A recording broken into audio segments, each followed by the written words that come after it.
Hello and welcome down onto the tech desk, and in today's video I'm going to be looking at these two controllers. So these are what primarily I've been using for the Switch, but you can also use them for Windows and the Steam Deck if you like, but we're going to be talking about them on the Switch today, and these are both from Funlab. If you want the model numbers, this one here is the model number FLPR007B, and this one is the FLPR006B, both YS11. I've been using these for a couple of months, and I didn't expect to like them as much as I have, because these are basically a cheaper Pro controller with some really cool features on it. And I think if you are looking at getting one of these, and I'll leave links down below where you can get hold of it on Amazon and on their website as well, you're really going to enjoy these, because I think these are absolutely fantastic. So we're going to talk about them, we'll go through the unboxing, we'll go through a few of the features, and there's just a couple of minor issues I've got that I wanted to point out with these before you go and buy them. Okay, so let's take a look at the box, because there's a few stats on the back of the box here. So nice box, I'll talk about what you get in a second. So ABS material, fine, 188 grams. We'll talk about the weight in a bit, a little bit off. USB Type-C, brilliant. 950 mAh battery, fantastic. 12.5 hours, but that's with the lights off. I haven't done any testing of the battery scientifically, but I've never actually run out of battery. And it says 6.3 hours charge time. Again, I haven't charged that, but that seems quite a lot to me. I'm not sure if that's right, but as I said, I've just been using this regularly as I would with my charger next to my Switch, and I've never run out of battery, and I've been using it a lot with Zelda and all the other games as well. So what I'm going to do first up is I'm going to talk about their main feature, okay? And obviously you can tell the difference here. See, if you'll show you the controller, it's just a plain black controller, both of them. Whoop-de-doo, that doesn't look very exciting. But if you look at the box, it has this pattern on it. Okay, so this is where the cool feature comes in. So when you turn it on, I don't know, it just suddenly lights up. So this is kind of like the Among Us theme, like that. And I can turn that one off by turning my Switch on, because I've got them connected. And then with this one as well, this is the one I use the main thing of. It's kind of like the Pokémon style theme here. They look great. They look superb. So this is with the lights on, and if I knock the lights off, look at that, really bright, really bright, really nice pattern. And then let's quickly do this one. So awesome. Let's just knock them off. But like I say, when they're off, they're just like your plain black controllers. And then in the box, you get yourself a USB Type-C cable. I don't ever use the ones in the box. It looks a bit thin and a bit flimsy to me. I never use it anyway, because I have one plugged in over there. You also get yourself an instruction manual, because it's got loads of features which I'll talk about. Lots of features that I don't really use, but there you go, you get an instruction manual. And you also get one of these replaceable D-pad. I will talk about that once I've gone over the controller, because there's a couple of things I want to note about that. As you see, you get one of these, and you get a circle as well, kind of like a disc to put on there to swap around. I've got that one on there to show you, and that one on there to show you. Okay, so let's just pick one. What we're going to do is we're going to go through this one, Pokemon style one, just make sure that is that one. Yes, it is. Okay, so this is the controller itself. I'll talk about the functions in a second, but we have the asymmetrical thumbsticks, the plus, minus, screenshot, home, X, Y, A and B, as you'd expect from any Switch controller.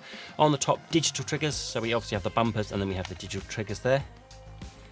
Okay, and then on the back, we have a couple of paddles. I pretty much expect this on every single controller now. I've become such a paddle snob. I just need paddles on anything on more, just because I'm using them. I'm always using these functions. So we have XR and XL, and then we have a vibration button, a light button, MR, ML, that's for programming these, and then we have a T, which is for the turbo and the macro as well. So let's start off with the buttons then. These feel like, if you've used any third-party controller, they feel fine. They just feel like button clicks. There's no kind of mechanical click about them, and there's no sponginess about them. It is a decent click. These are more mechanical. These are much clickier, these four. The clicks on the thumbsticks, they feel quite hollow, but that is because it's quite a light controller, which we'll talk about in a second. That feels okay. And the D-pad is very clicky. I understand that D-pads are a personal preference, but I've really enjoyed using this. I've used not so much the disc one, I use this one a little bit more. But if you needed to use the disc, I didn't really have a problem with it.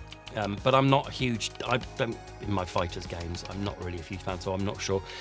but I didn't have a problem with the D-pad. And the sticks, they feel fine. We'll talk about dead zones later when we go through the software and stuff, but they feel fine. They feel good. The thumbsticks themselves, they feel a little bit cheap, to be honest with you, but I'm one of these people that sits on the edge, and it's nice to have them kind of, there's like a perforated edge around there, so you get a nice good bit of grip to them. But they do feel a little bit cheap, but that's because it's a cheap controller, but that's not a problem at all. And then spinning over, so if I split the controller up, so this front half, this back half here, all of this has this kind of grippy material to it. Really appreciate that. Little things like that, I really appreciate the grippy material of it. It doesn't come all the way over here, just to keep, because I assume for the lights and stuff, it is only just at the back there. Rear triggers, fantastic position, perfect position for your thumb, for your finger, sorry. Never have to move them. That's exactly where my fingers are going to rest on there. Perfect.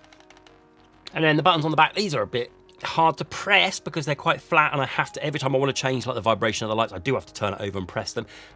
But that's not a problem at all, because you're never going to be doing these like in gaming as well. These are just to kind of like set the vibration and stuff like that. So let's quickly talk about this replaceable D-pad. Really good idea, really nice idea to have this replaceable. The only issue is it's really hard to get off. This one is really hard to get off. So this one isn't too bad because you can get your fingernails underneath it and you can pull it off like so. There's a T shape in the center there. The T kind of has to go the right way up to be put it back on there. All you do is push that on there. Now I'm going to put this on. So again with the T there, I'm going to put this on there like that, and you push it on it goes. Nice. Now look at the state of that D-pad that I've done there. It's really hard to get out, and I mean really hard. I can't use my fingers to take this out. No, I haven't been able to do that. So I've been having to use a flat blade screwdriver, get that in there to dig it out, okay? And look, it's been ruining my controller a little bit. Okay, that's my only issue, is it's really hard to get this out. I don't know whether it's mine or not, but I don't think it is, because it's exactly the same as this one. This one is really hard to get out. So I kind of left this one in. I put this one in. Unfortunately, I liked it, so I kind of leave it in. And I left that one in. I just swapped it over to that one for the purposes of the video. It's just a bit of a pain to get in and out. But once it's in, love it. Really good. Okay, so let's spin through some of the functions then. It has gyro. It can wake up the switch. If I just turn it on, you'll see that it's connected there. You see there, we'll go like that. It doesn't have Amoeba functionality, so if you want identity, it doesn't have that. It works off Bluetooth, so you can go on Steam, Switch, Android, and I believe iOS as well, although I haven't tested that. And then if I spin it over here, we have things like vibration and the colors as well. So let me connect it to the Switch. Okay, so up here you have the vibration button. If I press that, you have 4 levels of vibration. It's not HD rumble, but it's a good enough rumble. It feels very similar to all of the other third-party controllers I've ever had. And then over the other side we have the light button. So if I press that, what it does, it just changes color. So we have purple, orange, kind of like a pinky color, and then a red, yellow, blue, green, and then back to purple. Fantastic. And if I hold down the light button and the plus, it goes into like a breathing mode. So all of your colors, all different breathing. And then if I press the plus again, it does flashing, although I don't know why you would ever need that. I can't believe anyone, I don't know, you might do, but playing that with that would just send me crackers. So move on from that one. And then this one is the vibration function. So if I just click here, yeah. So every time it vibrates, it lights up. Okay. So that's a function you may want. I have the vibration off. So what I do is set the lights again.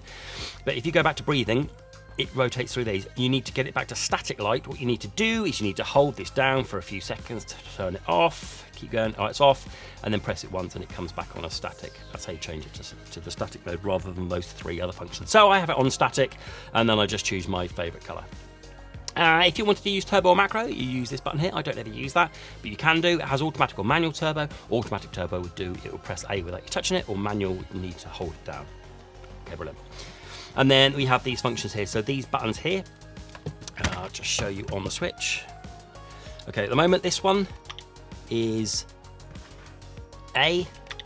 Okay, so if I hold that one, and B, that will suddenly change to B, as you can see there. Then if I change that one, and then X, there you go, then it's X. Okay, so really easy to change, but as I said, you've got to turn it over and kind of like do two hands. Not an issue unless you're doing it on the fly. Okay, while we're here then, we shall look at the dead zones for the controller. Okay, so use the right stick. If I just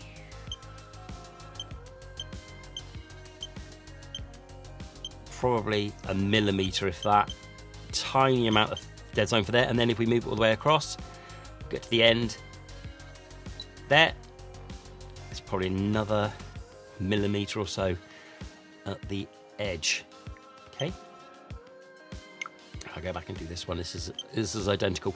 Oh, and while I'm here, these two, I'm only going to be testing this one. I won't be testing this one as well because I don't want to go through both. They're identical. Okay, they feel absolutely identical, by the way. So let's move over to this one as well. Probably not. Let's move that there. Yeah, probably another millimetre or so on the right one as well. And then we have there no stopping. No stops there at all.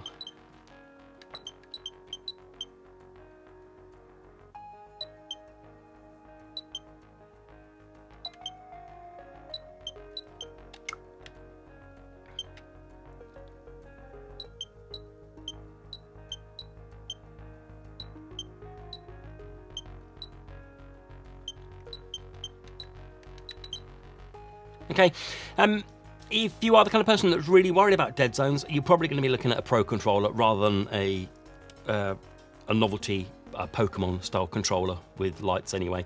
But it's fine. It's fine for general use. I don't have an issue recommending this controller at all. So we were talking about weight as well. It said 100. It says 188 grams on the box, but mine seems to be quite a little bit less. Admittedly, it might be my scales, but that's quite a difference. So 174. So it's a nice light controller, which really helps with when you're playing it. It feels like a really good, comfortable controller. So the Funlab Enhanced Wireless Controller, a nice controller, nice and comfy in the hand. All the buttons seem to work well. The thumbsticks work really well. It has a really nice, cool pattern on the front with changeable colours. I really recommend this controller. Like I said, I've been using this for a couple of months now, and I've had no issues with it. Really enjoy using it. And I mean, go and have a look on the website on Amazon, because I think they do some other styles as well, other than this Pokemon one, and other than this one, the Among Us theme. Okay, then that was my look then. These two, the FLP are 006B and the 007B Funlab Enhanced Wireless Controllers. Do let me know what you think of these two. Have you got one? Go and have a look down where you can buy them. Really, really enjoy using these. Well worth picking up if you're in the market for another Pro controller for the Switch, or even Windows or Steam Deck or iOS or Android. Okay, thanks so much then. Please do like, please do subscribe to the next video. Bye bye.